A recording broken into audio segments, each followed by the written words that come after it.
Welcome to the Radically Genuine Podcast. I am Dr. Roger McFillin.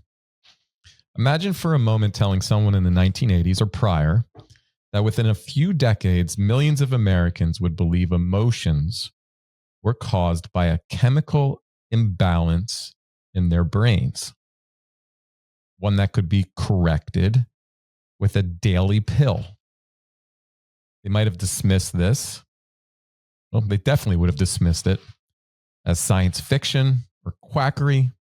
Yet here we are, living in the aftermath of one of the most successful mass delusions in modern history. I'm here to tell you today about the great American mind hijacking, a cultural coup d'etat executed by the big pharma and which radically rewired our understanding of the human psyche.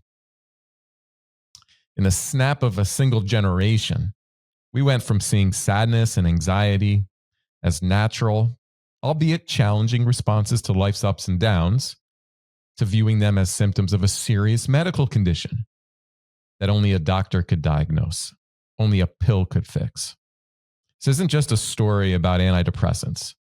It's a cautionary tale about the power of propaganda, the malleability of public belief, and the dangers of reducing the complexities of the human mind to a simple chemical equation. Today, we're going to dissect how this happened, exploring the insidious techniques used to brainwash a nation and, in effect, Western societies, and the profound consequences of this shift in our collective consciousness, from the ubiquitous sad blob Zoloft commercials to the mantra that only your doctor can diagnose depression. We'll uncover the linguistic traps and psychological manipulation that turned millions of Americans into unwitting participants in a grand pharmaceutical experiment. In the United States, we're only one of two countries that allow pharmaceutical companies to directly advertise to consumers. And the industry allocates over $1 billion a month across the globe to get us to take their products. How do they do this? It's obviously highly effective, or they wouldn't be spending that money. It's an investment. I know it's highly uncomfortable to know our thoughts are this malleable and we are vulnerable to this degree of mass conditioning. But let's choose to be uncomfortable today. Is the word brainwashing too hyperbolic? I don't think so. I mean, brainwashing refers to a forcible indoctrination process aimed at drastically altering a person's beliefs, attitudes, behavior. Generally includes repetitive exposure to new ideas or doctrines and the use of psychological manipulation techniques. Make no mistake about it. I mean, we're in the midst of a psychological war, and our minds are the battleground. This billion-dollar brainwashing campaign waged by Big Pharma, it's not just about selling pills. It's about reshaping our very understanding of what it means to be human. And don't believe for a second that these same techniques aren't used on us by other industries and by our own government. Their weapons are words. Their ammunition is images in every ad. It's a precision strike on our psyche. But here's the truth they don't want us to realize. Awareness is our armor. Every time that you recognize these tactics, maybe it's the cute cartoon characters minimizing real pain, the taglines pathologizing normal emotions, the before and after scenes selling a fantasy of instant transformation, recognizing what they do in spots that are put in American movies, television. You strengthen your mental defenses. Now, for all mental health professionals out there who are listening, it is really important that you stop repeating the messages. These aren't your thoughts. Now, that's uncomfortable. They've been planted. And by continuing to recommend these drugs, you are keeping the system working as designed. Especially therapists. Therapists, you are not in a position to be recommending the range of psychiatric drugs that you're recommending. You're pushing people into the system. And let's face it, you don't know much about these drugs outside of what has been marketed to you. The United States, along with New Zealand, stands virtually alone on the global stage in permitting direct-to-consumer advertising of prescription drugs. This policy has profoundly shaped the American healthcare landscape. Since the FDA relaxed regulations on direct-to-consumer advertising in 1997, pharmaceutical marketing has become ubiquitous in the US media, fundamentally altering how Americans perceive health, illness, and what is treatment. This constant exposure has led many patients to self-diagnose and request specific medications from their doctor. I mean, it sounds insane right now, just saying it out loud. I mean, this undermines the traditional doctor-patient relationship. It's contributed to the mass medicalization of ordinary life and the perception that there is a pill for every ill.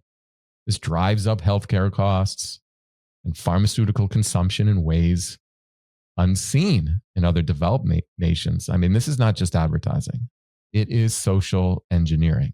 So today's an interesting podcast. I'm by myself today, and I want to be able to dissect one of the most insidious mind control operations to invade American living rooms.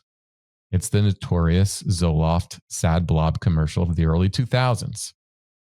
For those of you who have listened to the first ever Radically Genuine podcast episode, we played this commercial.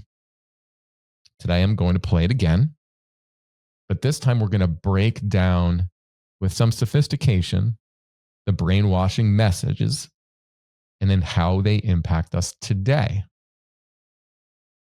So without any delay, here is that infamous Zoloft commercial. You know when you feel the weight of sadness. You may feel exhausted, hopeless, and anxious. Whatever you do, you feel lonely and don't enjoy the things you once loved. Things just don't feel like they used to. These are some symptoms of depression, a serious medical condition affecting over 20 million Americans. While the cause is unknown, depression may be related to an imbalance of natural chemicals between nerve cells in the brain. Prescription Zoloft works to correct this imbalance. You just shouldn't have to feel this way anymore. Only your doctor can diagnose depression. Zoloft is not for everyone. People taking MAOIs or Pimozide shouldn't take Zoloft.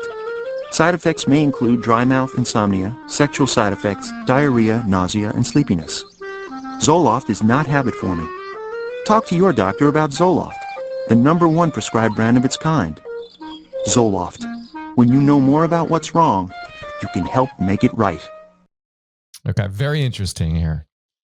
The rebranding of depression as a serious medical condition was perhaps the most insidious and effective strategy in the pharmaceutical industry's marketing playbook.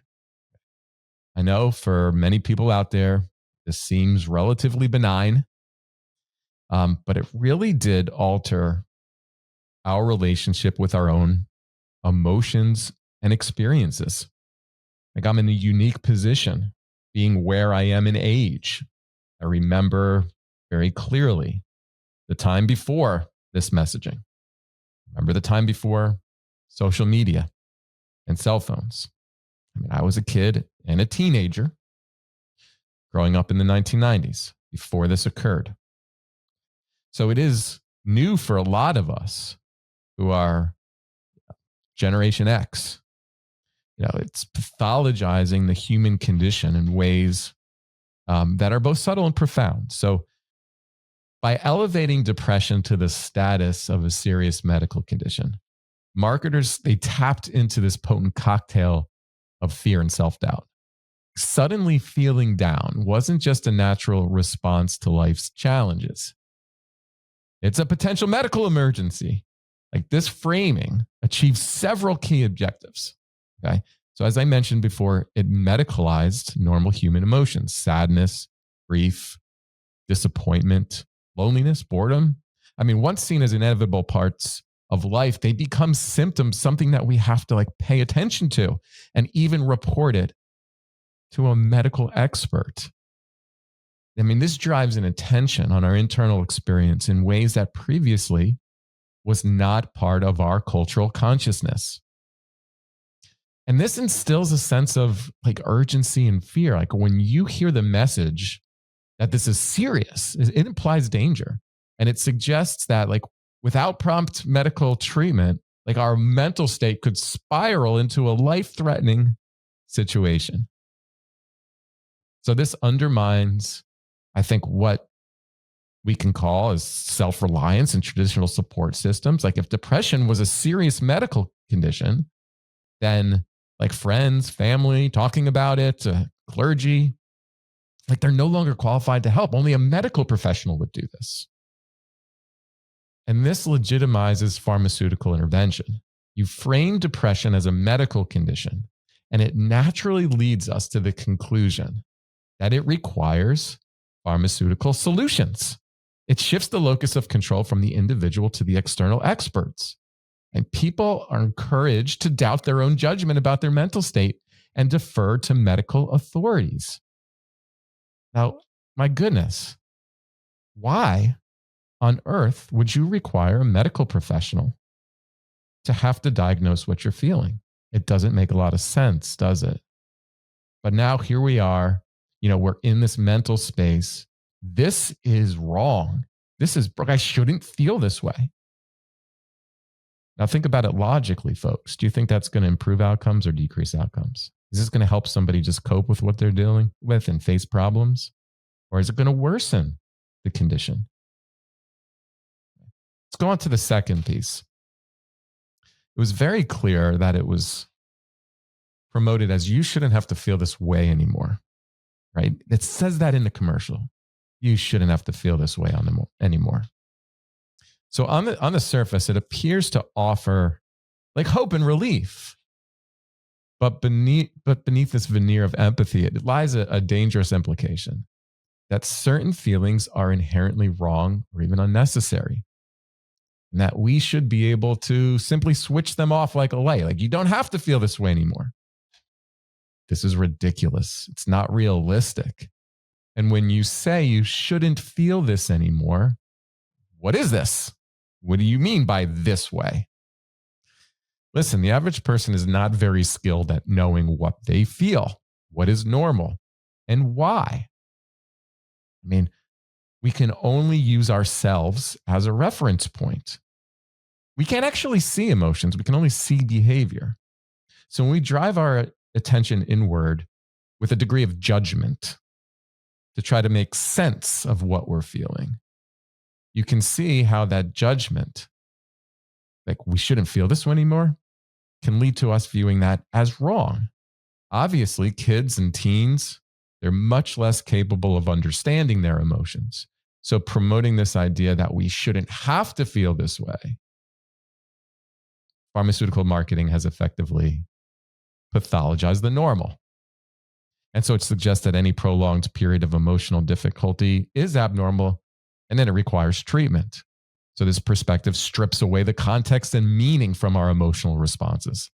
The sadness of losing a loved one or ending a relationship, the anxiety of facing a major life challenge, the frustration of navigating a difficult relationship. All these rich, complex emotional landscapes, they're flattened into a simple, quote unquote, symptoms that need to be eliminated. The medicalization of this emotion, it really does have profound downstream consequences. We've lost our collective language of suffering. The cultural narratives and social supports that once helped us make sense of and move through difficult feelings are kind of gone. I wrote an article not too long ago about, are you seeing a therapist? Our society's now response to somebody struggling. You see this in schools, you see this within friend groups, you see this on social media. Somebody is upset, they're experiencing natural human reactions. The request is to see a professional. And instead of like viewing emotional pain as a catalyst for growth, a signal that something in our lives needs attention, or simply just part of the normal ebb and flow of the human experience, we're encouraged to see it as a malfunction to be corrected, or at least that there's something wrong with us.